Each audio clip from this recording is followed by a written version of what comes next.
यो जो स्वतःला रमावतीचा आवाज समजतो की नाही, तेज प्रताप मक्तेदार, त्यानं मला एवढे दिवस डांबून ठेवलं होतं.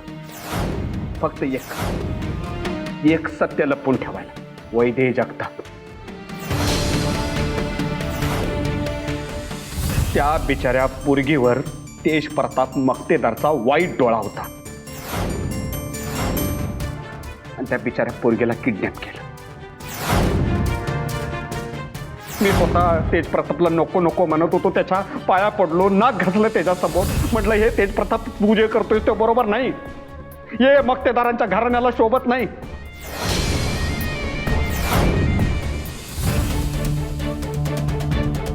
मै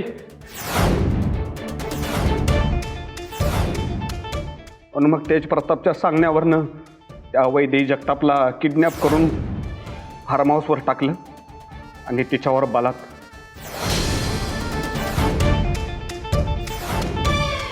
तिच्यावर हात टाकला.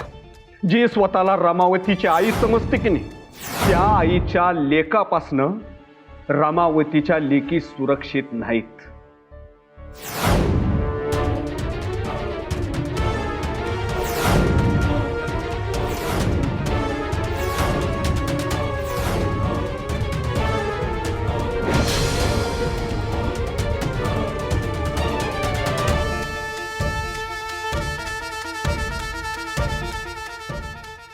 माई, हे सगळं काय म्हणला होता तुम्ही आम्हाला तेज प्रताप?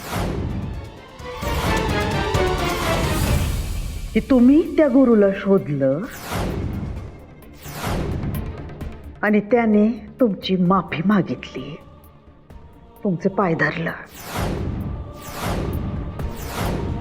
त्याने तुमचे पाय धरले स्वतःचा जीव वाचवण्यासाठी नाही, तुम्हाला तोंडावर पाडण्यासाठी. आणि त्याने फक्त तुम्हाला तोंडावर नाही पाडलेला, आमची पण नाचक्की केली त्यानं.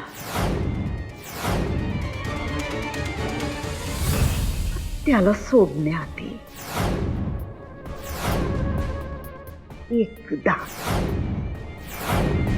एकदा आम्हाला विचारायला हवं होतं तुम्ही तेज प्रताप.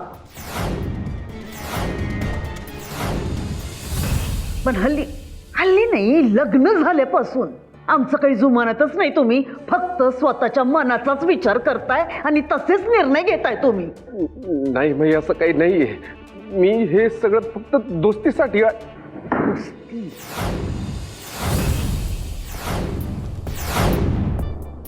दोस्तीत हात मिळवायचा असतो तेज प्रताप, साप पाळायचा नसतो. तुम्ही गुरुला शोधला, त्याचा गळा आवडला आणि काय केलं? सोडून दिलं त्याला. तिथे जीवदान दिलं ना तुम्ही. बघा त्यानं काय केलंय, तुमच्या मानेवरच दंश केला त्या सापाने. बाई, पण हे जे काय झालं ते बघून मला असं वाटलं नव्हतं की गुरु असं काहीतरी करेल. अहो, तुमच्या वाटण्यावर जग चालत नाही तेज प्रताप. हाच तर प्रॉब्लेम आहे तुमचा. हाच प्रॉब्लेम आहे का तुम्ही भोळे सांबे, अख्खं जग तुम्हाला चांगलं आहे असं वाटतं. हे भावनेच्या भरामध्ये तुम्ही जाऊन हा जो काही निर्णय घेता ना, त्यामुळे लोकांच्या जाळ्यात असे बरोबर अडकता. आणि म्हणून आम्हाला आजचा हा दिवस बघायला लागतोय. बाई,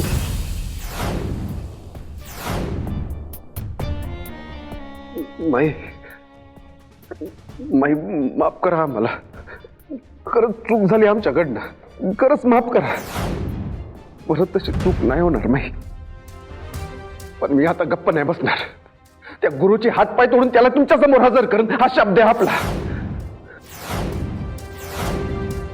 आता त्या गुरुवर आपला परमनंट मार्कर उठलाच म्हणून समजा. खबरदार, माई कुठे जायचं नाही तुम्ही, कळलं का? तुम्हाला कळत नाहीये का? हा, अहो जे आधी करायला पाहिजे तुम्ही आत्ता करताय. आत्ता सुचतंय तुम्हाला हे सगळं. पत्रकारांसमोर तो गुरु गरळोकून झालाय आता. सरळ सरळ आपलं नाव घेतलंय त्यानं, लक्षात येतं का तुमच्या? तेज प्रताप, आत्ता जर तुम्ही जाऊन काही केलं ना तर ग्रामावतीच्या लोकांना वाटल का हे सगळं तुम्ही केलंय आणि त्यांचा गुरुच्या म्हणण्यावर विश्वास बसतोय. हे सगळं प्रकरण आपल्या गळ्याशी आलंय. आता कुठेही जायचं नाही, कळतंय का तुम्हाला?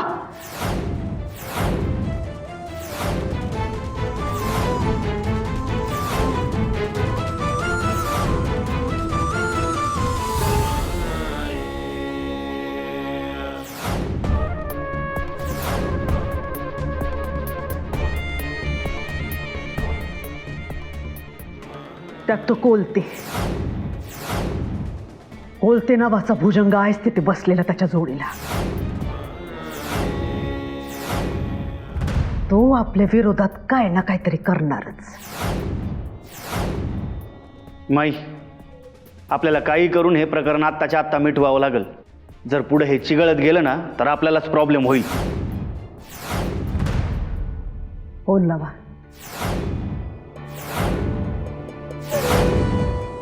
फोन लावा कोलतेला.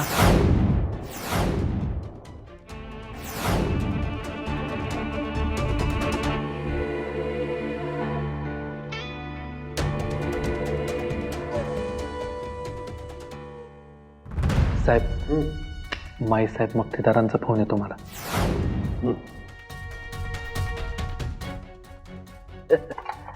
बोला माईसाहेब. अहो, सकाळपासून मला उचक्या लागत होत्या, कळत नव्हतं कोण माझी आठवण काढताय. आता तुमचा फोन आला आणि उचकी थांबलीच बघा. लई उचक्या देऊ नका. उचकी अडकली तर गचकाळ टप्तीशी.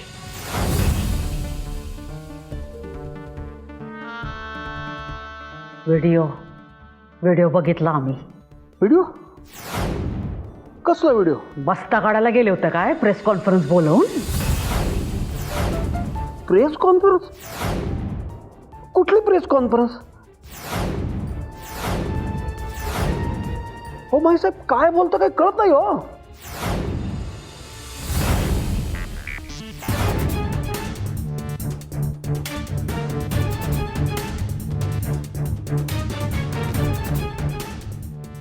स्टेजवर त्या भिक्कार गुरुच्या बाजूला तुमचा कटआउट बसवला होता का काय?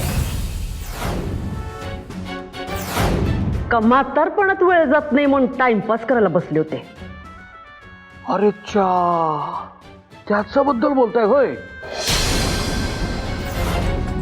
काय माईसाहेब, अहो तुम्हाला तर माहिती आहे ना, यत्र तत्र सर्वत्र आम्ही फक्त निमित्त मात्र. कसं आहे माईसाहेब, हा तुमचाच आदर्श ठेवलाय आम्ही.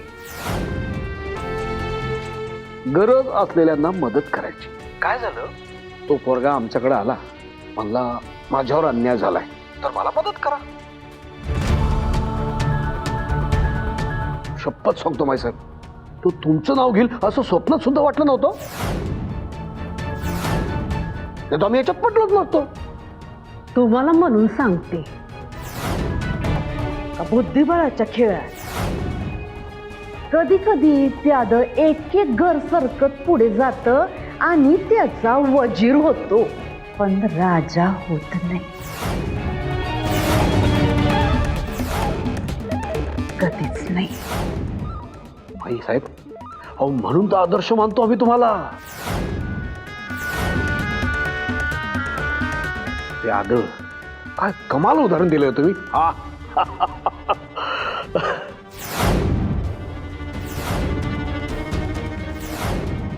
बरं माईसाहेब, मला एक सांगा, घाबरलात का तुम्ही? अहो घाबरू नका. टेन्शन घेण्याचं काहीच कारण नाही. हत्ती आहात तुम्ही, हत्ती. अहो हत्तीनं मुंगीच्या चावाला घाबरायचं असतं होय? हा,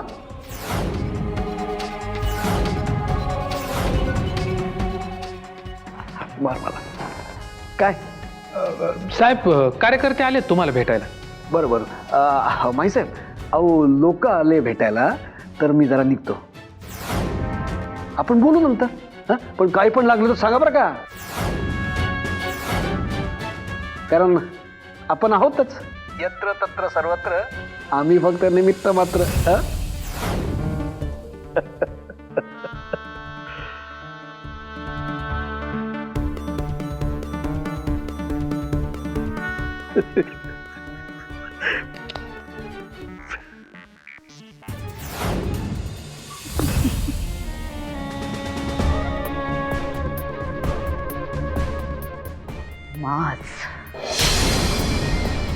माज उतरवलाच पाहिजे. याच्या मुंबईच्या फेऱ्या वाढल्यामुळं याचा कॉन्फिडन्स पण वाढलाय. त्या तिकिटासाठी जीव टाकलाय आम्ही जालिंदर. जो कोणी आमच्या तिकिटावर दावा टाकत त्याचा जीव घेऊ आम्ही.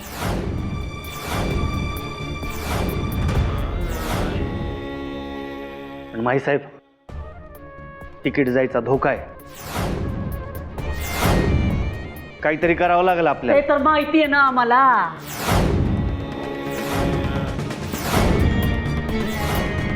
काय सतत धोके सांगत राहता तुम्ही आम्हाला. उपाय पण सुचवा जालिंदर. राहिले उभे आमच्या समोर येऊन.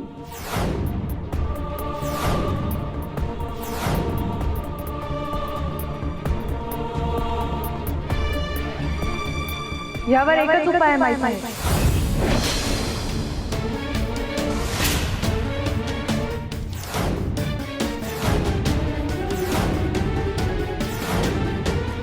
हे जे काही झालंय त्यावर मात करण्यासाठी एक कल्पना आहे माझ्याकडे.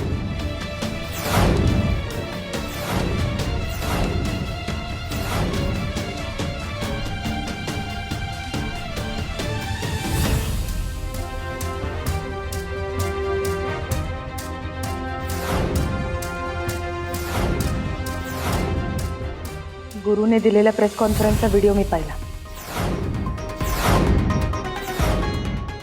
अहो त्या व्हिडिओमध्ये तो गुरु जे काय बोलला त्या सगळ्यावर बोलण्याची ही वेळ नाहीये तेजप्रताप. माईसाहेब, मला असं वाटतं की आपणही एक प्रेस कॉन्फरन्स अरेंज करायला हवी.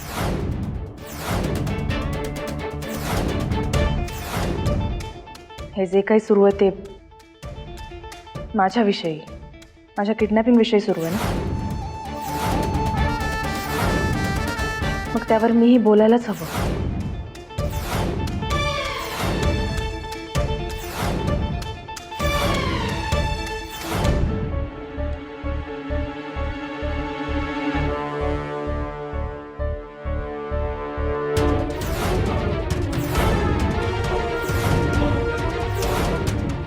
प्रेस कॉन्फरन्स तर आम्ही घेणार आहोतच, पण तुमची तिथे काही गरज नाही.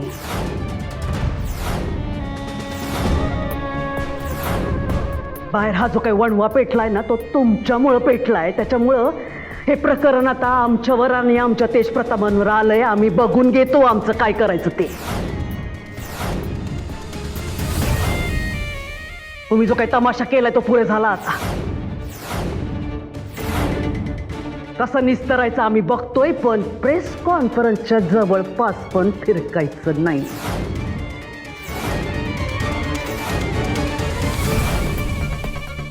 जवळपास पण नाही.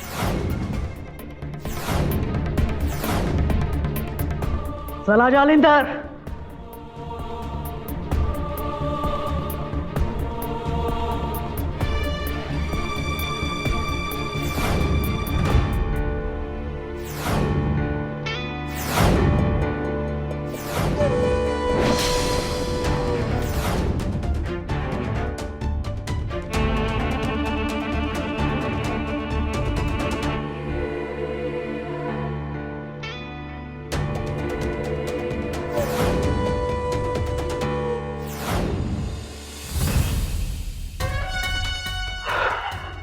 अरे गुरु, वाह, बब्बर शेरच तो आपला. हा आत्माराम, जरा लक्ष द्या, खायला प्यायला मस्त द्या त्याला. हा जी साहेब.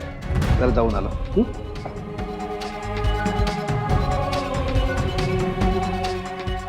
आत्माराम, माईचं पाळीव कुत्र येते. कवा इमान जागा होईल आणि कवा आपला चावा घेईल काय सांगता येत नाही. त्यामुळं निवडणुका होईपर्यंत मोजून भाकऱ्या द्या. जवळ आपल्या कामी येतोय तवर जेवण तर ठेवू. काय गुरु? हा साहेब.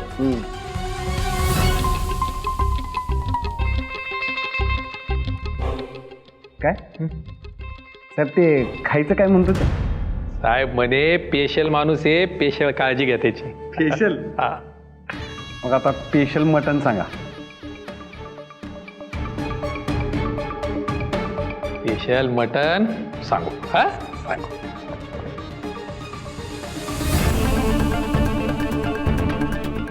स्पेशल. हॅलो बंटी. हा ते स्पेशल एक मटन थाळी सांगायची होती आपल्या ऑफिसवर. हा जालिंदर, जिल्ह्यातल्या जाडून सगळ्या प्रेसवाल्यांना बोलवा. त्या कोलतेच्या नाकावर टिचून प्रेस कॉन्फरन्स व्हायला पाहिजे. आणि एक पत्रकार जरी सुटला ना तुमच्या लिस्टमधून तर तुमची काही खैर नाही. बघा, नाही नका काळजी करू, सगळे पत्रकार येतील. आणि एक त्या पत्रकारांना निक्षून सांगायचं, या सगळ्या प्रश्नांची उत्तरं आम्ही देणार आहे. वैदेही जगताप प्रेस कॉन्फरन्सला हजर राहणार नाहीत. आणि तरी कुणी आगाऊपणा करून त्यांची चौकशी करण्याचा भोचकपणा केलाच ना तर तुमची काही खैर नाही झाली तर आधीच सांगून ठेवते. नाही नका काळजी करू, सगळी खबरदारी घेतली जाईल. कामा लागा.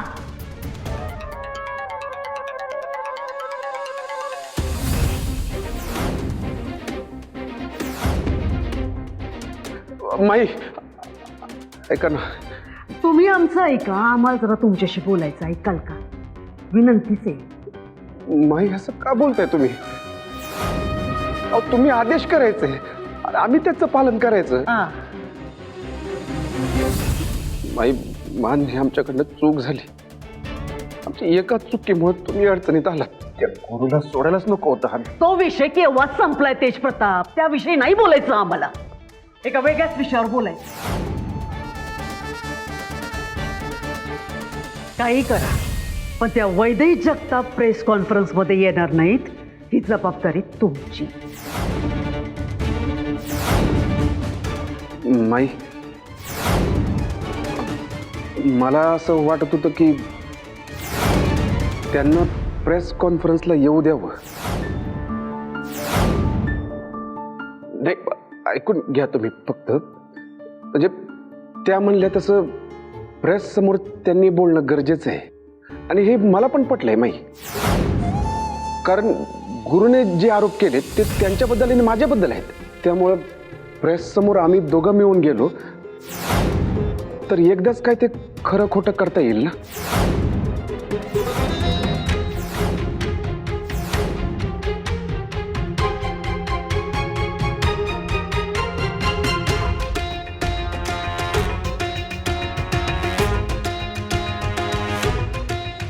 आणि तुम्हाला असं वाटतं का त्या तुमच्या बाजूने बोलते?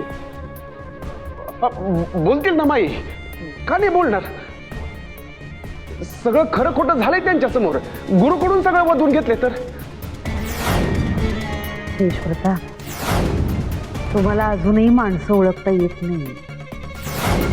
ते तुम्ही किती वेळा सिद्ध करणार? ते ह्यात सुनबाई आहेत ज्यांनी आमचे फोटो आणि व्हिडिओ व्हायरल करून आमची बदनामी करायचा प्रयत्न केला होता. तुम्ही विसरला का एवढ्यात? आणि तरी तुम्हाला त्यांचा विश्वास वाटतोय? तुम्हाला वाटत असेल पण आम्हाला वाटत नाही. वैदेही जगताप आहेत त्या. एखादी गोष्ट करू नका असं म्हणलं का हटकून करणार. आम्ही त्यांना सांगितलं का प्रेस कॉन्फरन्सला येऊ नका, त्या तिथंही येणार नाही. काही वाटेल ते करा. हवं तर खोलीत डांबा त्यांना, पण त्या प्रेस कॉन्फरन्सला येता कामं नाही. नाही तुम्हाला जमत नसेल तर सांगा आम्हाला. हा, या कामासाठी एक वेगळा माणूस ठेवतो आम्ही. नाही माई, त्या येणार नाहीत याची काळजी आम्ही घेतो. उपकार झाले. माही,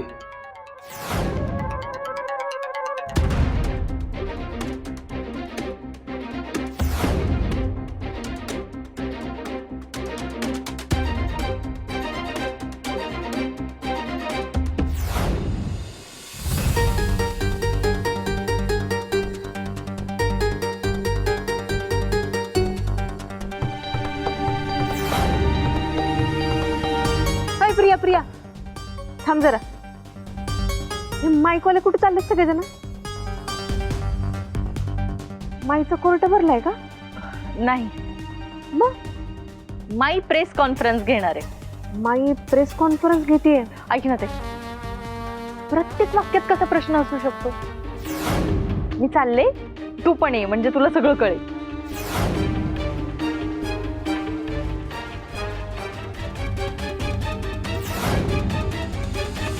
नमस्कार माई साहेब. नमस्कार. नमस्कार. बस बस.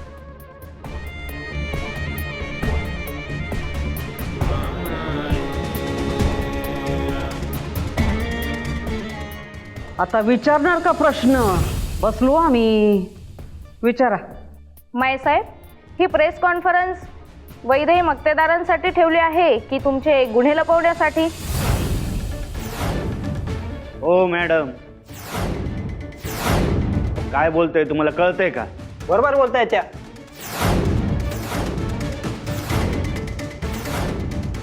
कुठे आहे वैदेही मक्तेदार?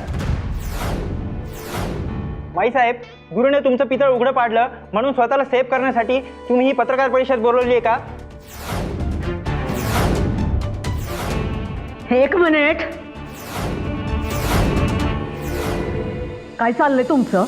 हा, हे बघा, आम्ही तुम्हाला पत्रकार बंधू भगिनी असं संबोधतो, तुमच्याशी चांगलं वागतो, सन्मान देतो तुम्हाला सगळ्यांना.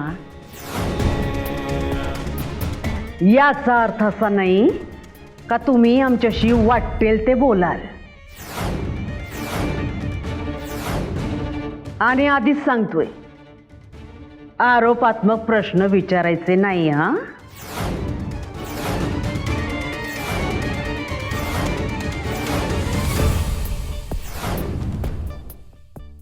ही पत्रकार परिषद भरवण्याआधी आम्ही तुम्हाला कळवलं होतं. हा, फोनवर कळवलं होतं का आमच्या सुनबाई वैदेही मक्तेदार या पत्रकार परिषदेत हजर राहणार नाहीत.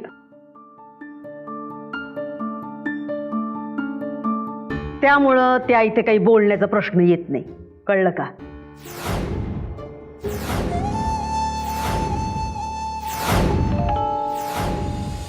आणि एक, तुमच्या चॅनलच्या खपासाठी, तुमच्या ब्रेकिंग न्यूजसाठी तुम्ही आमच्यावर सनसनाटी आणि बिनबुडाचे आरोप करायचे नाहीत, सांगून ठेवते. विचारा. ठीक आहे माई साहेब, पण गुरुने आपल्याबद्दल जे दिलेलं गंभीर स्टेटमेंट आहे त्याबद्दल आपलं मत काय आहे? खोटं आहे ते. गुरु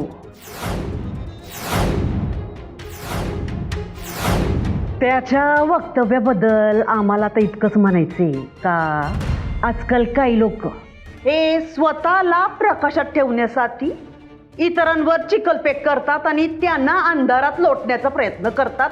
गुरु त्यापैकी एक आहे. आता मला तुम्हा सगळ्यांना एक प्रश्न विचारायचे, उत्तर द्या नीट विचार करून. गुरुने हे जे काही आरोप केलेले आहेत, हा, तुम्ही होते त्या परिषदेला, कुठले कुठले पुरावे सादर केले त्यानं? सांगा मला, कुठले पुरावे दिले त्यानं? कसं काय त्यानं त्याचं म्हणणं सिद्ध केलेलं आहे?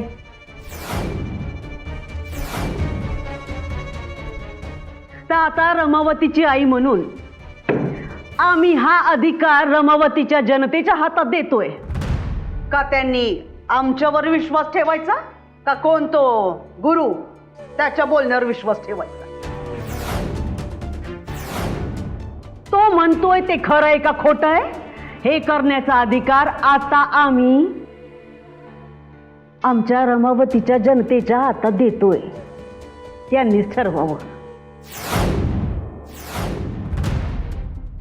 माई, तुमची परवानगी असेल तर मी थोडं बोलू का यांच्याशी? बोला तेजप्रताप, बोला. हे बघा, खोट्या नोटा आणि खोट्या बाता कधी ना कधीतरी उघडकीस येतातच. अगदी बरोबर बोलले. आणि आम्ही मक्तेदारांनी कधीच खोट्यापणाकडून मोठेपणा मिरवला नाही. हा, आणि म्हणून ही रमावतीची जनता माईसाहेबांना रमावतीची आई म्हणते. आणि जी आई कित्येक गरजू लोकांना रोजगार देते तीच आई आपल्याच पोरांना का त्रास दे?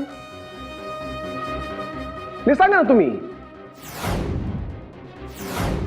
मागे तेजप्रताप यांचा व्हिडिओ व्हायरल झाला. गुरुने देखील यावर गंभीर स्टेटमेंट दिलं. यावर तुमचं काय मत आहे? खोटं आहे म्हणलं ना आम्ही, ते खोटं आहे ते. जर हे सर्व खोटं होतं तर गुरुला तुम्ही डांबून ठेवलत का? कुठे होता गुरु? संपूर्ण जिल्ह्यावर गुरुचा व्हिडिओ व्हायरल होतोय, लोक बघतायत, त्याबद्दल तुमचं काय मत आहे माईसाहेब? नाही, ते समजा खोटं आहे. एकीकडे गुरुला डांबून ठेवलं जात आहे आणि दुसरीकडे तुमचाच कार्यकर्ता गुरुचा जिवलग मित्र नार्या याचा नाहक बळी जातोय. या दोन्ही प्रकरणांमध्ये तुमचा आणि तुमच्या मुलाचा काहीच हात नाही असं म्हणणं आहे का तुमचं? हे सगळं खोटं आहे. माझा काहीच संबंध नाहीये.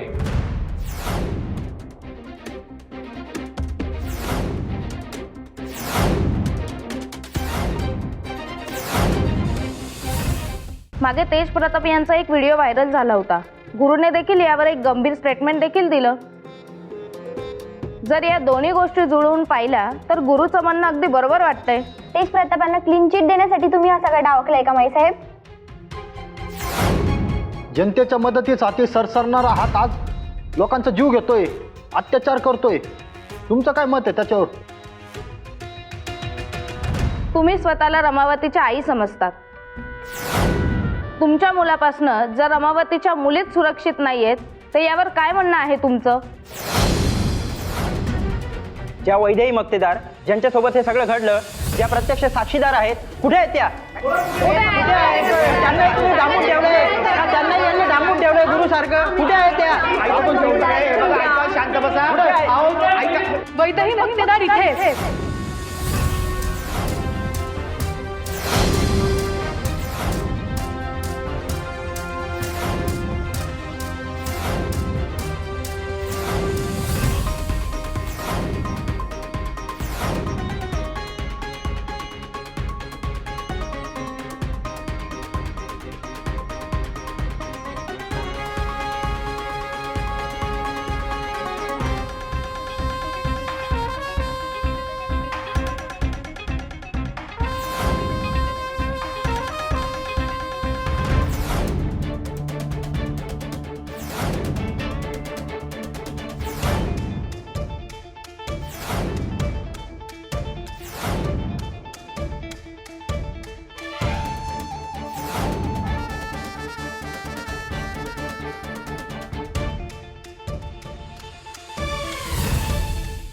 नमस्कार, मी Vaidehi Tejpratap Maktedar. I am so sorry, मला यायला थोडा उशीर झाला.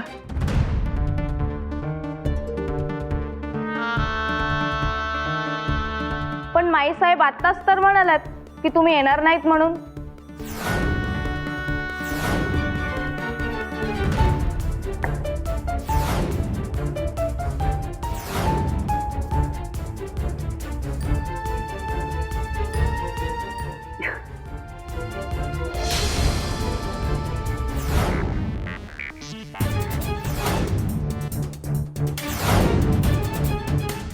ते आम्ही असं हो, असं म्हणाल्या असतील त्या, कारण त्यांना खूप काळजी आहे माझी. माझी बदनामी होऊ नये असं वाटतं त्यांना.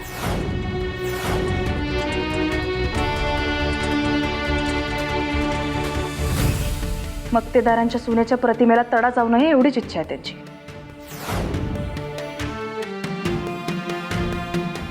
पण तुम्ही काळजी करू नका, कारण ह्यांच्या प्रश्नांचं उत्तर द्यायला मी समर्थ आहे.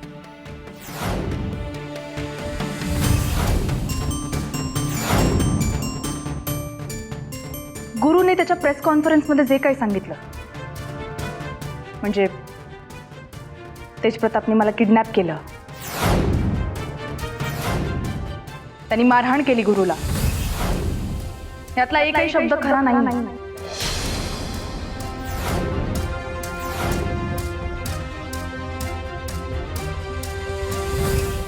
त्यांनी हे सगळं फक्त आणि फक्त तेजप्रताप मक्तेदार आणि माईसाहेब मक्तेदारांची बदनामी व्हावी म्हणून सांगितलंय.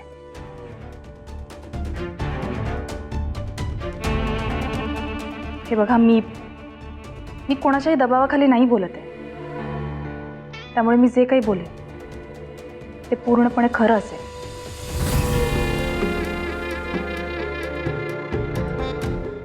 आणि हो, गुरुनी पण एक गोष्ट अगदी खरी सांगितली, त्यांनीच मला किडनॅप केलं होतं.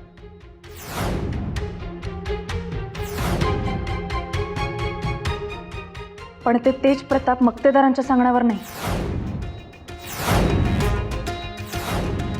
तर स्वतःच्या मर्जीने.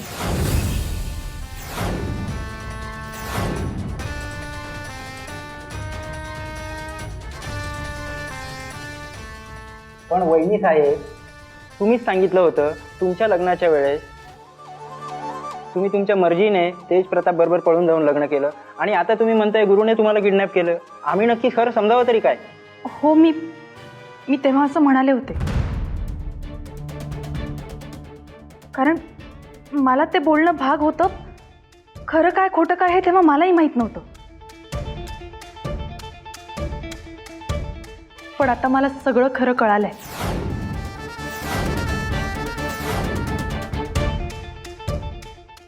त्यामुळे मीही तुम्हाला सगळं सविस्तर सांगू शकेन. हे बघा, गुरुने माझं किडनॅपिंग एका गैरसमजातून केलं होतं, कारण त्याला मला किडनॅप करायचं नव्हतंच.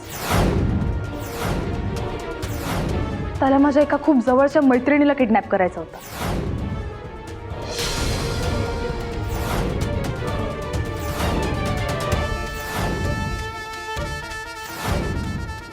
तिचं नाव रेशम. आता रेशमबद्दल तिच्या अपरोक्ष बोलणंही चुकीचंच आहे.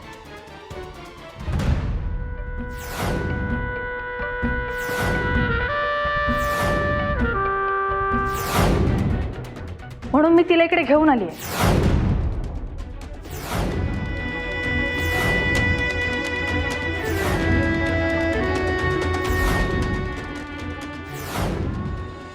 रेशम,